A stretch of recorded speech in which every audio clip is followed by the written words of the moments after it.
Ayun mga kaisla, sunod naman natin palaro. Ang pinakamabilis na makapagbigay ng tamang sagot ay mananalo ng life-changing na 100 pesos. So, Nardong Putik, the boy hunter ng Palawan, ready ka na ba sa ating question? Sige, ready na ako. O, ready na. Pinakamabilis na makapagbigay ng tamang sagot, yun ang mananalo.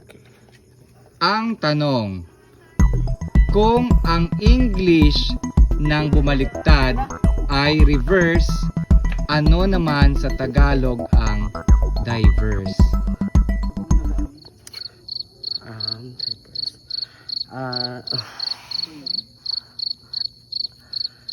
Sir, as the audience. Walang ganon, walang lifeline. Driver. Pwede magsabi ng pass. Tawag to. Sige, pass lang ha. John Paul, ready ka na? Yes.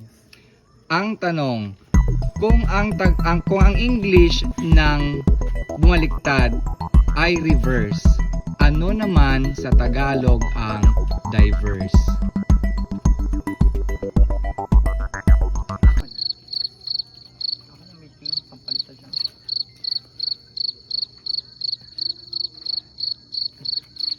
Kaya pa?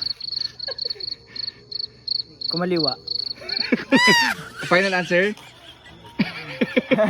Final answer? Wait lang. Final answer ba yan? Final answer? Faster na, bilis. Pas- Okay na yun. Oh, final answer na raw yun. At ang ating pangatlong kalahok ay si Justin. Justin, ready ka na sa tanong? Wait lang, oo, sige. Oh, ready na si Justin. Justin, pabilisan, makabigay ng tamang sagot.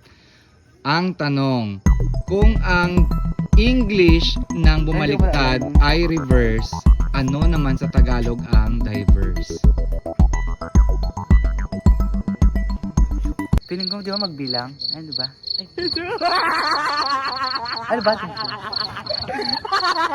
Diverse. Tagalog ng diverse. At ang ating pang-apat na kalahok ay si Mysterious, si Marsandil.